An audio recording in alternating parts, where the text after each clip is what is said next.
Hi guys, welcome to YS Khong Driving.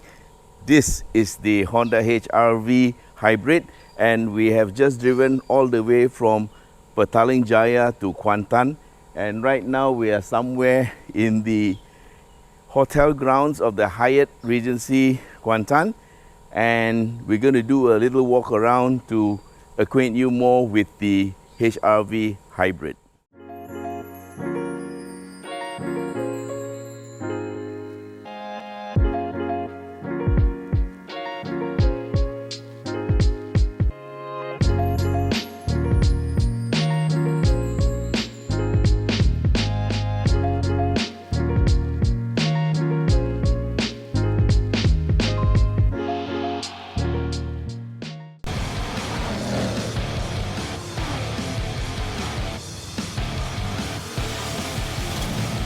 Okay, let's take a look at it from the front end, and you can see that it's very much like the other variants of the HR-V, except that the grille is slightly different, and you see the Honda emblem in the front.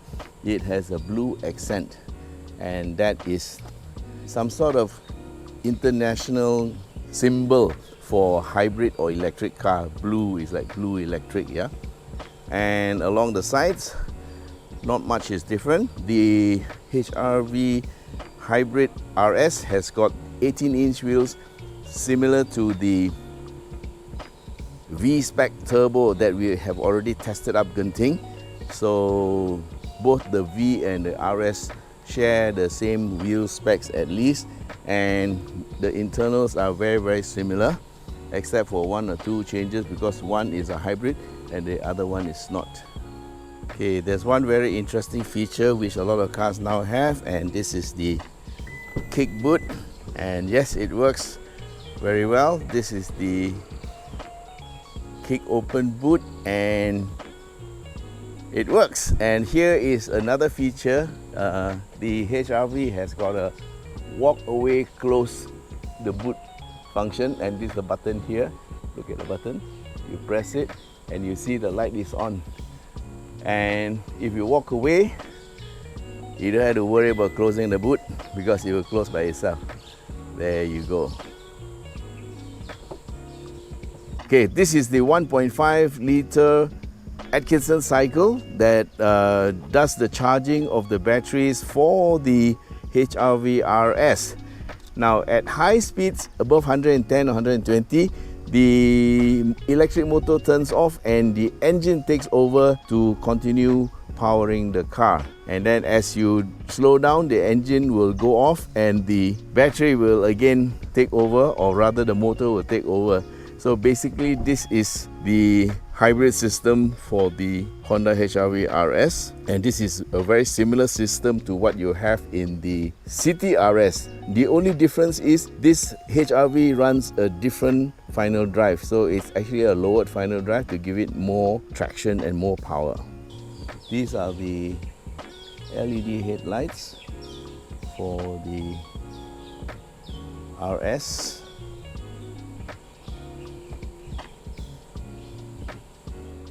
And these are 18-inch wheels at the front with 225/50R18 V-Spec wheels, and the front suspension is McPherson struts.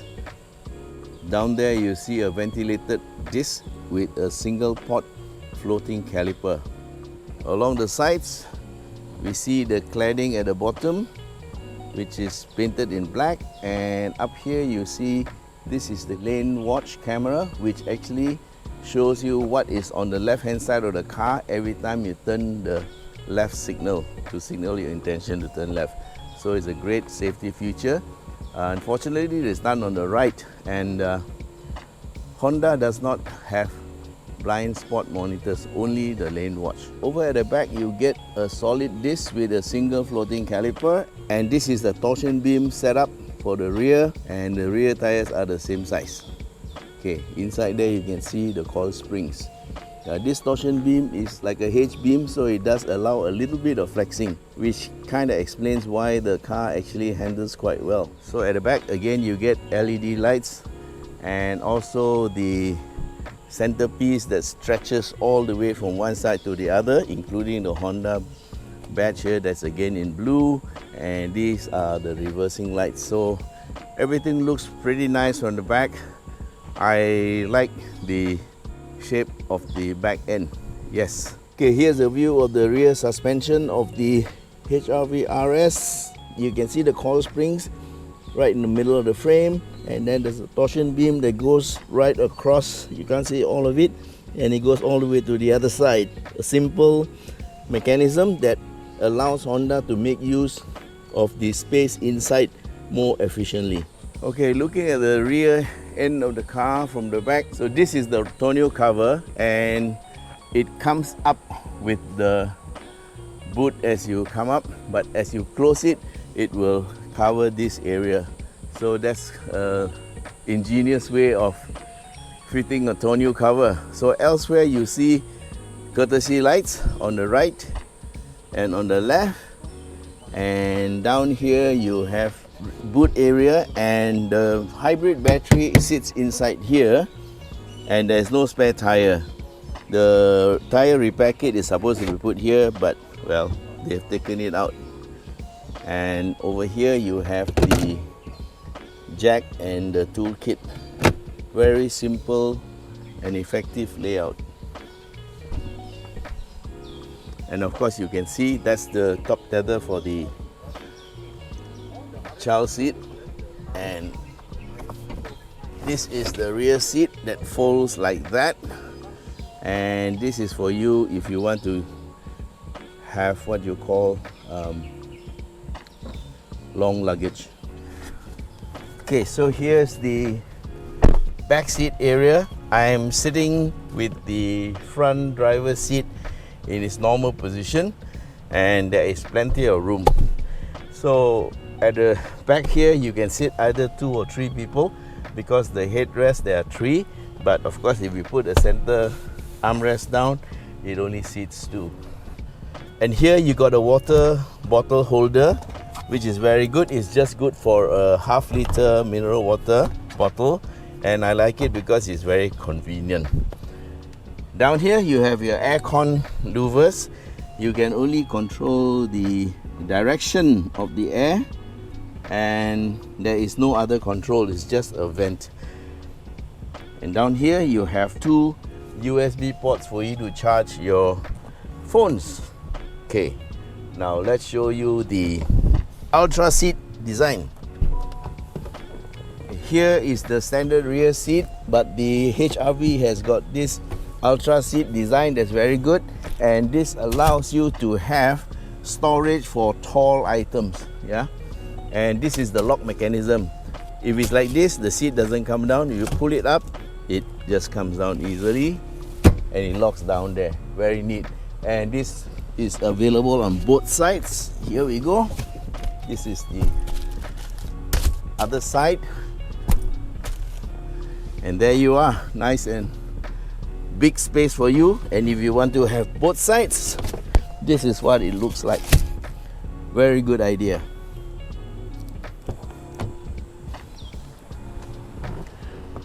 Getting in and out of the HRV is very easy. Right now we actually have the system on. The engine is not running because it's a hot day, and what we have done is we've turned on the aircon, and the air conditioner is an electrical unit, much like what you have in your house. Yeah, it doesn't depend on the compressor to get the cold air. The compressor itself is an electrically driven compressor, and it's driven off the battery of the car, or rather the hybrid battery. So of course it does affect your range a little bit, but having an electrical aircon is a boon, because if you're stuck in a traffic jam and the engine is not running, at least your aircon won't get hot. Okay, so sitting inside here, the seat control for the driver is electrical, and for the steering wheel you have in and out, up and down adjustment, so everything is good. Okay, so this is my normal driving position. Very nice. the signal and the light switches are in the correct place, and there's a stop start button over here. I think this is an 8-inch infotainment screen, and you have the clock, and of course this is Apple and Android friendly. Yeah, also you have apps. You can connect your phone to the car and you can have your navigation and whatnot. So elsewhere there is a drive mode switch here, and you have 3 modes. You have sport, normal, or econ, up to you what you want to have. A hill descent control, brake hold, which is like auto hold in other cars, and an electronic handbrake. Gear lever looks like a normal gear lever, and there are the same positions. You have P, R, N, D, and there's an additional one. This is the B button, and this one allows, when you put into B, you get more brake regeneration, yeah, or when you lift off there, you get more energy regeneration. And the pedal shifter here on the RS is not for changing gears, but it is to determine the level of regeneration. So there are 4 levels, and by pushing the minus button, in other words, it says that to minus, the rationale is to have more retardation, or is somewhat like slowing down the car. So you can actually press the minus if you want to help the car to slow down a bit more, but what it actually does is it just increases the recharging rate and the retardation, of course, and that helps to slow down the car. And if you put on plus, it goes down to lesser retardation, and therefore the car is free to roll a bit more. So down here also you have 2 USB ports. And so in terms of safety, the RS, which is the hybrid model, has got the full Honda sensing suite that includes adaptive headlamps. It also includes adaptive cruise control. They don't have blind spot monitor, but they do have the lane watch. Also, you have lane keep assist and also lane departure warning, and also of course the pre-collision and collision mitigation. Yep, that's about it. Yeah, you can turn off traction control, and there's a remote boot release here.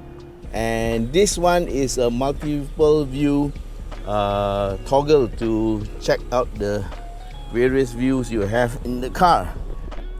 Okay, by pressing this button, I have got this screen on here, and this is the road departure mitigation. So if I want it on and off, I just press this button. Let's see. Now that's road departure mitigation is off. I'll put it back on again, so we know that the next person who drives the car won't have any problem. Okay, then we turn down, and then collision mitigation, I turn it down. I toggle down, and you can turn it off or on. Yeah, now it's on. What else does it have? Back button. Then you go back into your power distribution. Right now you see what has happened is the battery has depleted, and now the engine is charging the battery. So all the controls are here. So remember guys, if you want to turn off your lane keep and all that, this is the button. You have to get your view from the bottom here. That gives you the view, and that's the road departure mitigation, on or off. Yeah, that's it. So we'll switch it back on. And right now you can see you're on EV, you're in econ mode. So this is the fuel tank, and it's quite a small tank. I'm not quite sure, but it's not 50 liters. Yeah, it's a small tank, and it took us all the way from PJ down to Serenda to Uluyam, up Genting, down Genting, went for lunch in Jandabike, went back up Genting and down, came all the way to Kuantan, and we were going quite fast. We just kind of, the light came on as we reached the hotel. So I figured there was a range of more than 400 kilometers. Okay, on the right hand side you get the speedometer, and yesterday somebody clocked 177 kilometers. Over here you have the diffuser system, and this little button here now is on this diffuser. The air is coming out through here, so you get very little air here, and you won't get the aircon blowing your hands and making them freeze. Then you put it here, all the air comes out through here and you will freeze your hands, and this one turns everything off. So this is the diffuser system. The air comes here and technically it goes through the side and bypasses you. Very good idea. Okay, here's a quick look at the steering wheel and dashboard area. So up here you have hard, solid feel. Okay, this is a little bit of soft touch, and then it's back to hard feel. So basically the dashboards are the same, but the meters are different in the different cars because this one has got hybrid system incorporated. They're very similar in layout though. In terms of airbags, there are 6, starting with the driver and the passenger airbags. Then of course up there you can see on the A pillar the front curtains, and at the back there are 2 more, so altogether there are 6 airbags. Alright guys, so that's it for our presentation on the Honda HEV RS spec, which is a hybrid spec.